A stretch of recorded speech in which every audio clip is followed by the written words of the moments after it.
Namaskar. Vanakkam. Namaskaram. Sat Sri Akal. Namaskar. Namasté le cinéma.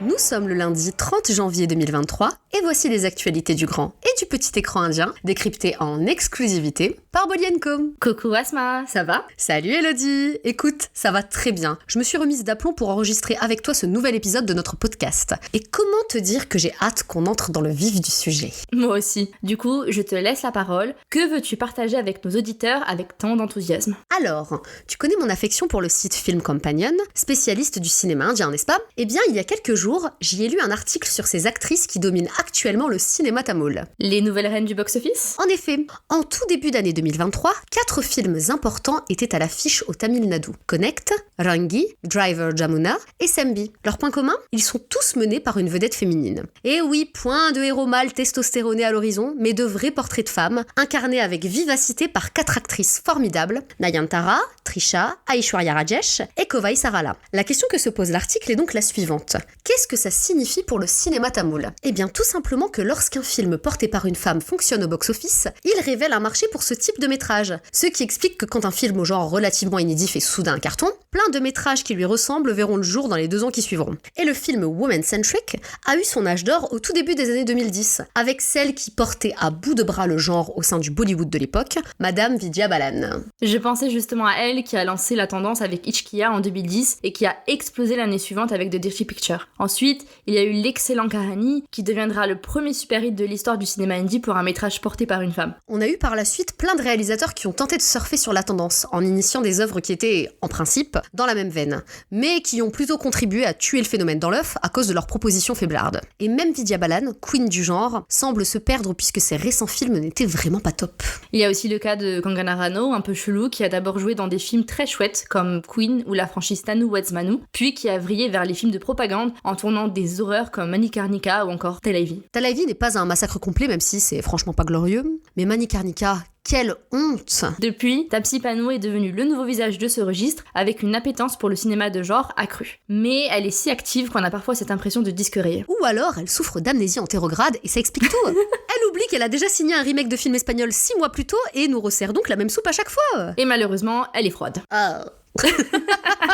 C'est dommage parce que pour le coup, Taapsee est une comédienne formidable et certaines de ses œuvres sont absolument géniales. Mais là, on sent qu'elle s'essouffle et on n'a qu'un conseil à lui donner, meuf, prends des vacances. Aujourd'hui, t'as toujours 5 ou 6 films par an qui s'inscrivent dans cette démarche et dans le lot, il y en a 2 ou 3 maximum qui sont vraiment sympas. En 2022, par exemple, on avait les excellents Loop La Petta et Gangubai Kathiawadi, mais aussi Majama et Baby Bouncer qui étaient plutôt cool. Toutefois, sur les 4 films cités, un seul est sorti au cinéma. Les autres ont atterri tout droit sur des plateformes et franchement, c'est ridicule comparé à tous les films bourrins portés par des acteurs masculins. Pourquoi un film avec l'incontournable Madhuri Dixit ne sort pas au cinéma alors que toutes les bouses de Tiger Shroff ont droit à leur diffusion en salle? Alors que clairement, on s'en passerait. Viola Davis disait un truc très intéressant à ce propos lors du roundtable du magazine Hollywood Reporter. Elle expliquait qu'en tant que femme, qui plus est afro-américaine, les producteurs et distributeurs se posaient toujours la question de la valeur commerciale de ces films. Ainsi, elle soulevait le fait qu'ils questionnaient sa capacité à toucher une audience autre que la communauté noire ou féminine. Les hommes blancs, par exemple, allaient-ils se déplacer pour voir son film aussi brillant soit-il? Et c'est un questionnement qu'on peut clairement transposer ici. Le public masculin se projette-t-il dans ces films women-centric? Est-ce que le marketing autour de ces films ne les exclut pas d'avance?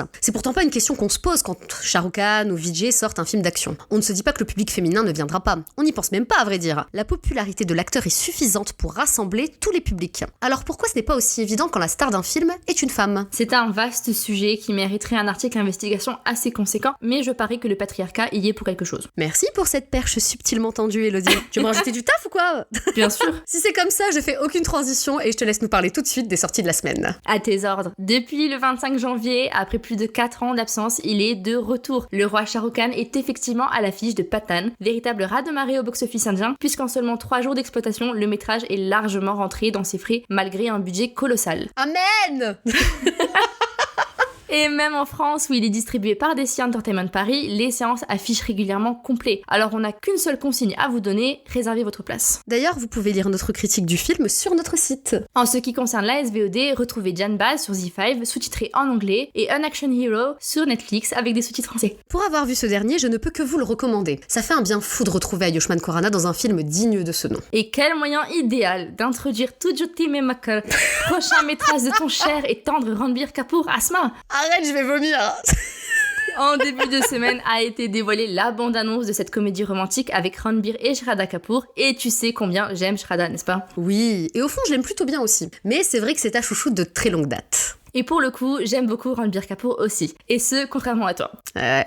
Comme pour Shraddha, je suis sa carrière avec attention depuis ses débuts et je suis la première à le défendre face à ses détracteurs. Tu dois être contente alors. C'est la première fois qu'ils jouent ensemble. Le rêve, non? Sur le papier, ça aurait dû me réjouir, d'autant que même physiquement, je trouve que ça matche vraiment bien entre eux. Bref, il y a là le potentiel de faire quelque chose de très bien avec un tel duo, sauf que le réalisateur du projet qui les réunit, c'est Luv Ranjan. Oh non, il a encore frappé. Tu l'as dit. Le metteur en scène des deux Pyar Kanchanama n'annonce rien de bon, parce qu'il n'a jamais brillé par son amour pour les personnages féminins qu'il présente tout bonnement comme des salopes manipulatrices. Ouais, tu mâches pas tes mots, dis donc. Je sais, mais c'est la stricte vérité. Dans sa tête, et par extension dans son cinéma, les femmes sont mauvaises, vénales et malhonnêtes. Et les hommes, si faibles, tombent dans leur filet. Du coup, quand ils ont recours à des discours ou des méthodes douteuses contre elles, c'est uniquement pour se défendre, tu comprends? On descend tout chez la femme et on glorifie tout chez l'homme, même quand c'est objectivement condamnable. Après, pour avoir vu la bande-annonce, est-ce qu'on a assez d'éléments pour déterminer si le propos de Tujuti Memakar sera oui ou non misogyne? Honnêtement pas. C'est juste 3 minutes, c'est donc trop peu. Mais pour l'instant, c'est pas criant. Pour autant, on nous présente assez clairement la trame du film. Un couple démarre une relation sur la base des mensonges du garçon, la fille joue le jeu, ils se mettent ensemble et apparemment ne se supportent plus très longtemps. Pour autant, vu qu'on a manifestement affaire à des mythomanes chroniques, aucun n'a les couilles de rompre. Le film consisterait donc en un jeu de dupes entre deux personnes qui ne s'aiment pas? Alors, toujours d'après la bande-annonce, le personnage de Ranbir serait amoureux mais pas celui de Shraddha. Ce qui peut de nouveau nous faire craindre le pire concernant l'écriture de ce personnage féminin. Luv Ranjan pourrait donc bien récidiver? C'est possible. Cela dit, je suis contente de voir Shraddha se lâcher comme ça. Il est temps qu'elle brise son image de bubbly girl assez lisse pour jouer un personnage plus rugueux sur le plan moral. Mais franchement, elle aurait pas pu trouver mieux que ce film pour le faire? Aussi, vu leur statut dans l'industrie, on aurait pu s'attendre à des propositions plus exigeantes de leur part, surtout venant de Ranbir. Justement, je vais m'occuper de son cas. Parce que même si je l'adore et que je suis clairement seule au monde, on dirait qu'il cherche ici à imiter Kartik Aaryan. Et c'est clairement pas un modèle à suivre. Ranbir Kapoor expliquait dans une interview qu'il s'agirait de la dernière comédie romantique de sa carrière, au prétexte qu'il est désormais trop vieux pour ça. Mais oui, on en avait parlé avec Julie et Mélanie, nos copines du podcast Bollywood Versus, lorsqu'elles nous ont invités sur leur épisode consacré à Brahmastra. Ranbir a pris tellement cher, miskin. De ouf. Mais en vrai, ce qu'il dit est ridicule. Parce qu'à son âge, il peut encore faire des films romantiques. C'est pas le genre le problème, mais les personnages qu'il interprète. En l'occurrence, cet archétype de séducteur de 28 piges phobique de l'engagement qu'on a déjà trop vu dans la filmographie de Saif Ali Khan. Grave. Alors, petit message au Bollywood grand public. Apprenez à écrire des romances matures avec des personnages complexes qui aiment à plus de 40 ans. Si des films modestes comme The Lunchbox et Once Again ont pu le faire avec brio, pourquoi pas vous?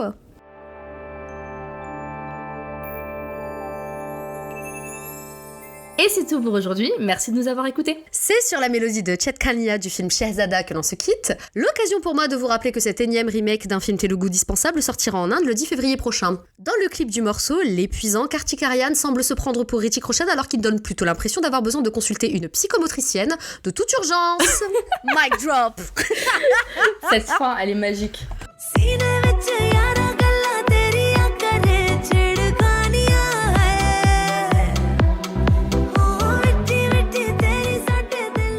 Si vous aimez Namasté le cinéma, n'hésitez pas à nous soutenir en partageant massivement le podcast autour de vous. Et si vous avez des suggestions à nous faire ou des messages à nous transmettre, vous pouvez nous contacter par mail ou sur bolyenco.fr. Nous serons ravis de vous lire. On se retrouve lundi prochain avec plus d'infos. Bonne semaine à tous. Et surtout, n'oubliez pas, Namasté le cinéma.